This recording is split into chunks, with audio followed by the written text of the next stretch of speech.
Lunar flyby makes history. How the Artemis II crew is on track to venture where no man or woman has gone before.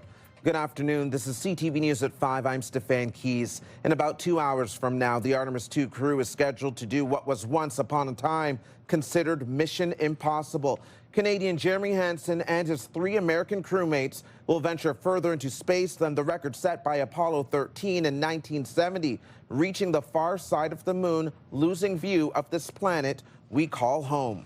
Right now, you're looking at a live stream of the mission. To be clear, they've already surpassed Apollo 13's travel distance, and as they venture even closer to the moon over the next couple of hours, this is the part of the flyby called the lunar observation.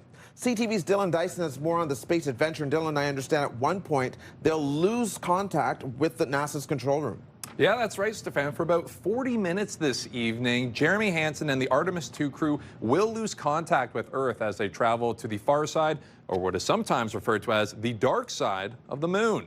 Now, the far side of the moon will be partially lit, actually, by the sun while they travel there, and during that time, those on board Artemis II will be observing, documenting, and photographing never-before-seen aspects of the moon. A reminder that the entire purpose of the Artemis missions is to return humans to the surface of the moon one day. And since launch last Wednesday, many have been keeping a close eye on every step of this journey, leading to curiosity and inspiration back here on Earth. Those in our community heading to the Canadian Aviation and Space Museum to learn more about this historic mission. We've been following it. We saw a couple of pictures and video on the internet, and we really wanted to bring the kids and find out more about this moment. We knew they'd have something to come check out, and they've got lots of stuff to do all around kind of the perimeter of the museum, from photo opportunities to now we're playing with a 3D printed model of a moon crater. We have this world in front of us, but I think the fact that there's a whole, there's a galaxy out there, there's stars, planets, all of that really interests me. And just the technology, too, it's really interesting. I think it's probably, the most advanced we've ever gone as a human race.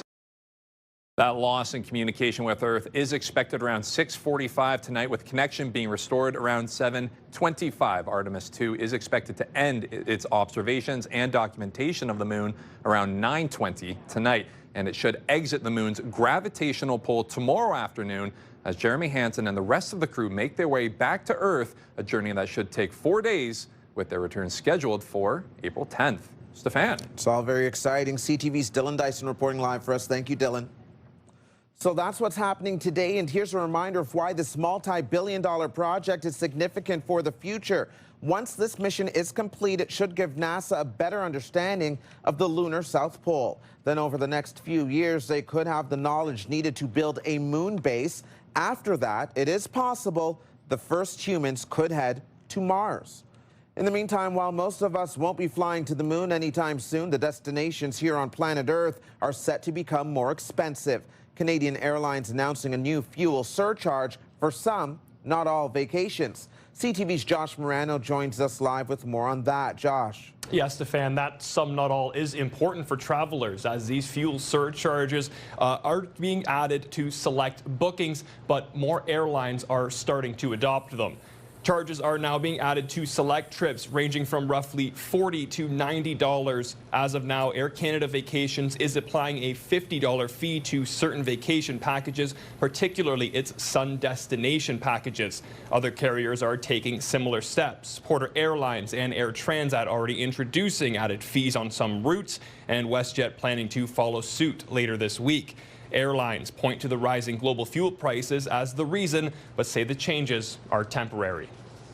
This will have a domino effect where these prices won't just go right back to pre-war times. So that's going to have an effect on the airlines. And ultimately, the surcharge, I think, is just the beginning. This could lead to much higher airfares. Experts note with prices expected to rise even more, those looking to travel for the summer or winter months should consider doing so now. And for a few of those airlines, those fees will be tied right into the base fare, so it won't show up as a added subcharge in the final booking, Stefan. CTV's Josh Morano reporting live for us. Thank you, Josh. And with gas prices being what they are, it's no wonder many are fighting to get employers to be flexible with working from home. And on the outskirts of Ottawa, the conversation is getting political. The mayor of Casselman and several other politicians in Prescott-Russell are uniting their voices to call on the federal government to set up satellite workspaces in their region. A number of public servants work and live outside of Ottawa, and officials say by staying and working within the region, it leads to more than one victory, calling it a win for the workers, but also the rural communities of Eastern Ontario. I think a happy community is a happy economy. So if people are feeling run down, worn out, it's not going to lead to any benefit for rural or urban areas. I think the government and us as a government, we need to start really considering the needs of single mothers, trying to pay for daycare, and there's no daycare for their children, and then having to support businesses outside of their local economy. Meanwhile, businesses here are struggling. In less than a month, federal executives are expected to work on-site 5 days a week. All other federal employees are mandated to be in the office 4 days per week as of July 6th. In the meantime, getting to work on the LRT hasn't been easy, and transit riders will receive an update this week on the efforts to address the train's axle issue and the timelines to return service to normal levels. The O train has been running single-car service since early January after a spalling issue was detected in the axle-bearing assembly. As of Thursday, only 22 cars were available for service. Staff will provide an update on a plan to increase vehicle availability at Thursday's Transit Committee meeting. The president of the Ottawa Senators suggests the Ottawa Charge could be playing more games at the Canadian Tire Centre after a record-setting night ahead of the weekend.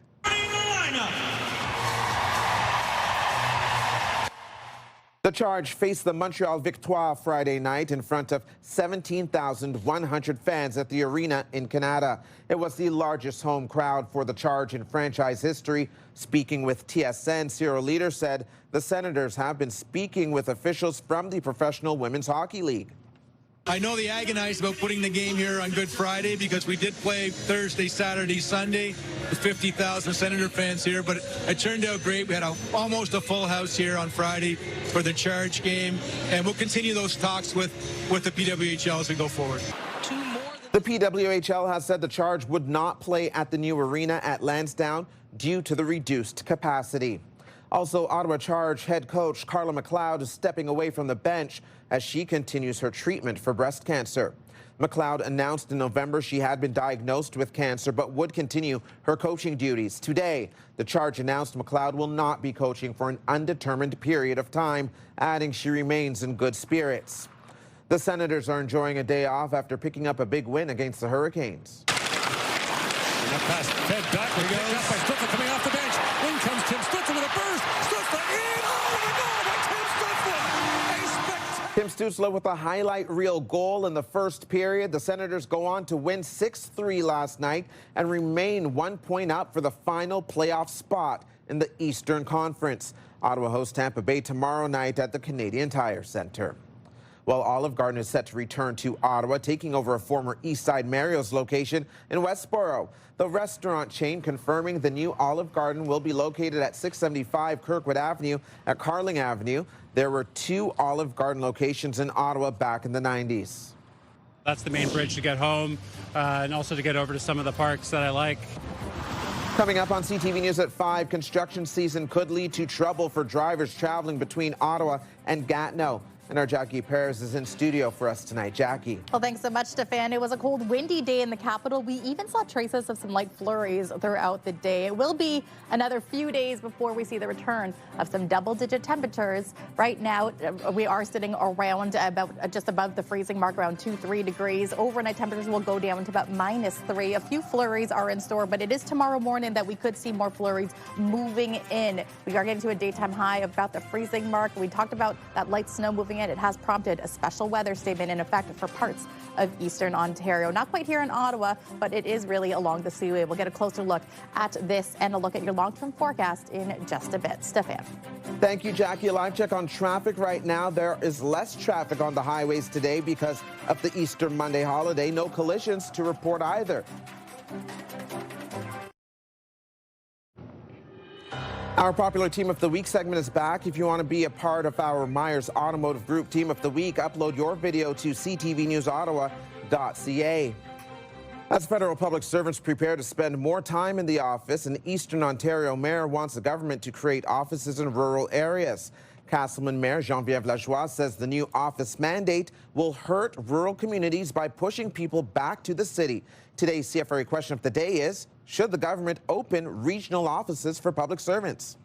It's not just about the workplace hubs. It's really about democracy and recognizing that people are struggling to put food on their tables, and now the gas prices are rising, and now you want them to start commuting. There's no daycare. There's no infrastructure to support these families. The parents come back. They're tired. It doesn't make sense to me. Christy Cameron is here with more. And Christy, I understand you have a lot of thoughts on this one. I do. Government hubs or satellite offices are not necessarily a new thing, right, Steph? We've seen pilot projects looking at this before. The question is whether or not this can actually happen as a permanent thing. I mean, number one question that comes to mind for me is if Casselman gets one, then what other small towns or regions would also want one? What's the cost of doing something like this? And is this actually something the federal government is going to go for? I mean, does this replace downtown offices? Does this add to them? And if the whole push is to get people back downtown because it's easier for collaboration, this is one of the things we've heard from the federal government, then they're probably not going to go for this. One thing is very clear. This is yet another municipal politician adding to the chorus of voices that are arguing with the RTO mandate in July, saying it's a problem and trying to pump the brakes. It's really interesting to see the public react to how what public servants want, but then they also get all of this political backing from small town mayors and other political officials. Well, I mean, look at all the things that are happening this summer. You were just talking about the bridges. Yes. The commute is going to be rough from Ottawa to Gatineau or Gatineau to Ottawa. We've also got the eastern extension of Ottawa's LRT. I mean, it's not ready yet. We've got a transit commission meeting coming up on Thursday. No timeline on that. I think there are some big, really looming questions that have to be answered. Big red blaring question marks. Thank you, Christy. Thanks. You can join the conversation, leave a comment through the Talkback feature on the iHeartRadio app. You can listen live to Christy Cameron on News Talk 580 CFRA weekdays from 2 to 6. Now watch Christy's segments on YouTube. Subscribe to the News Talk 580 CFRA channel. And it's a great segue into our next story. Construction season this summer will include work on two major interprovincial bridges connecting Ottawa and Gatineau. As CTV's Natalie Van Roy tells us, the work will bring disruptions and traffic headaches. A major renewal project will start within months right here on one of the largest interprovincial crossings between Ontario and Quebec. The project on the McDonald-Cartier Bridge includes replacing the asphalt layer and doing steel repairs. That's the main bridge to get home and also to get over to some of the parks that I like. Yeah, it's a big pain, especially because it was only last year that the Alexandra Bridge was closed down for cars as well. The federal government confirms work is expected to start in June, continuing into 2027. Construction contractors were invited to bid on the project in March. Most of the construction will be taking place in the summer, and there's less people on the road at that time due to the summer holidays and school being off. So, I think we're going to try to mitigate as much as we can, but we're just asking everyone for patience. Also up for construction, Chaudière Crossing, another link between Quebec and Ontario. The Southern Structure Renewal Project is scheduled from this spring to summer 2028. That's a shame at a time when federal public servants are coming back into the office 4 days a week to hear that some of our major commuting routes are going to be restricted. I don't drive, but I know that my roommate does, so traveling on this road, this traffic can build up all the way down Boot Street up until even Albert, you could say sometimes. While this area is under repair, 2 lanes of traffic are expected to stay open, with 1 lane available in each direction at a reduced width. I think anything that limits through flow for cars as well as for people and people on bikes between the two provinces is very difficult, just for general transport as well as for leisure activity. Natalie Van Roy, CTV News. Coming together and being a community and celebrating together, I like that. And you meet a lot of people. Coming up on CTV News at 5, we serve up the details of a record-breaking Easter dinner at the Ottawa Mission.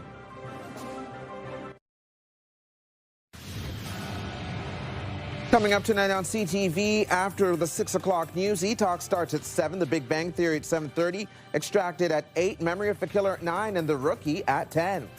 Well, hold on to your toques and don't put away the winter gear just yet. Strong winds and below seasonal temperatures continue to linger, plus incoming snow is expected for parts of the region this spring. With another check on the weather, let's check back in with Jackie, who's live in studio with us. Jackie. Yes, Stefan, it doesn't quite feel like spring. Even today, it was quite windy in the capital. At times, it felt like it was below the freezing mark. We even saw some traces of light snow move throughout the day. Here's a live look through our Centennial Glass Sky Cam. The good news is we did warm up to about 4 degrees, but as you can see by the camera, it's shaking a little bit over McDonald-Cartier Bridge. That's because the wind is still continuing to pick up. And yes, we are in store for another round of light flurries. That's expected early Tuesday. We'll get to that in just a bit. Here's a closer look at the temperatures that we can expect. It's going to be much cooler tomorrow than what we saw today, starting things off at -6, and we're only getting to a daytime high of about -1. Keep in mind, we've got northerly winds, and the gusts are going to be between 20 to 40 kilometers per hour. But the good news is by the afternoon, we are in store for some sunshine. But let's get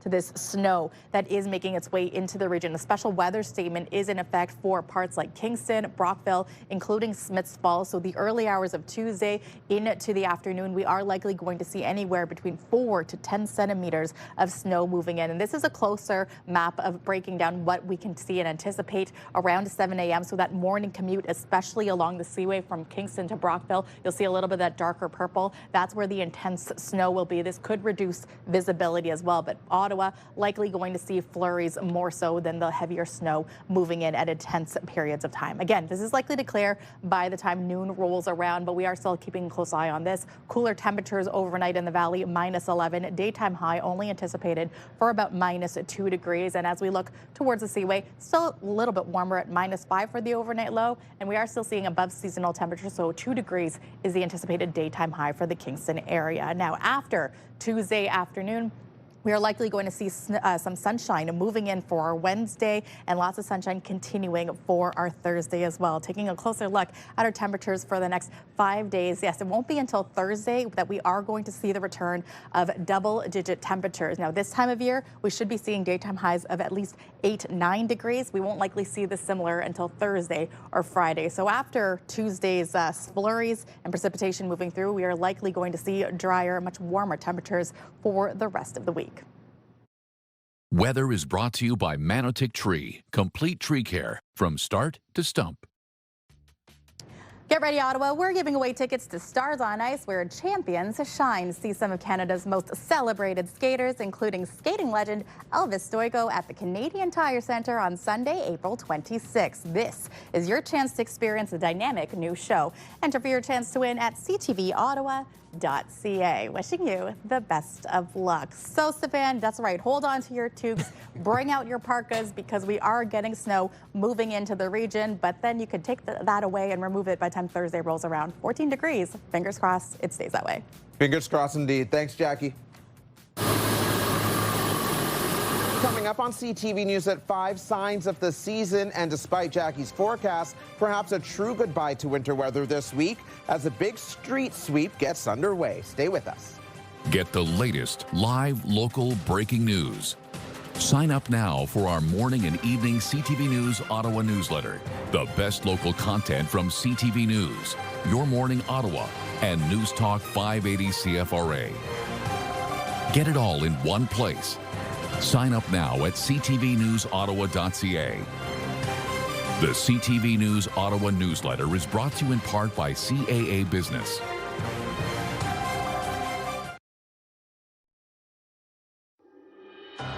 Here's a live look through our Centennial Glass Sky Cam. The temperature right now, 4 degrees.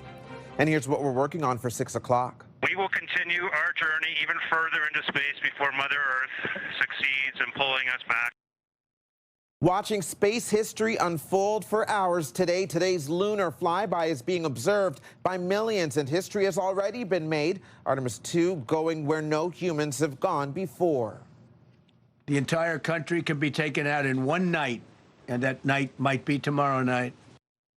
U.S. President Donald Trump telling reporters today that Iran could be taken out in a single night. This latest threat coming with a tight Tuesday deadline for Tehran. The White House looking for them to make a ceasefire deal or face more widespread bombings. I think sometimes that companies just look for things to just tack on an extra fee.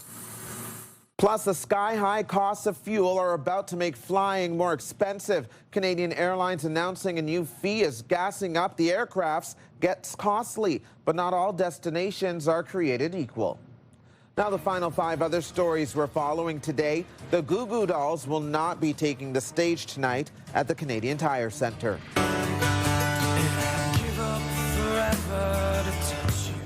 The band has cancelled its remaining Canadian tour dates, including tonight in Ottawa, as the lead singer deals with pneumonia. All tickets will be refunded. A reminder to check your garbage collection calendar this week. There was no garbage collection today due to the holiday, and collection is delayed by 1 day all week long. And this is week 2 of the new garbage collection calendar, meaning the garbage day for tens of thousands of households has changed. The big sweep is underway on City of Ottawa streets to clean up all the winter dirt and debris. The city kicking off the annual spring street sweeping operations today, with street sweepers passing through residential streets and sidewalks. Motorists are reminded to watch out for temporary no parking signs. Coming together and being a community and celebrating together, I like that. And you meet a lot of people. The Ottawa Mission served up a record-breaking Easter meal to members of our community. The Waller Street facility was packed on Sunday for the holiday meal. More than 18,300 meals were served over the past week. We can do about 350 of finished gallon syrup at a time. Tapping for liquid gold in our region is now well underway. Sugar Shacks report somewhat of a slow start, but the sap is now flowing in full force and maple syrup production is full steam ahead, satisfying taste buds over at Wheeler's Maple Syrup Farm in Lanark. That is CTV News at 5. I'm Stefan Keys. Be sure to join us for CTV News at 6. Thanks for watching.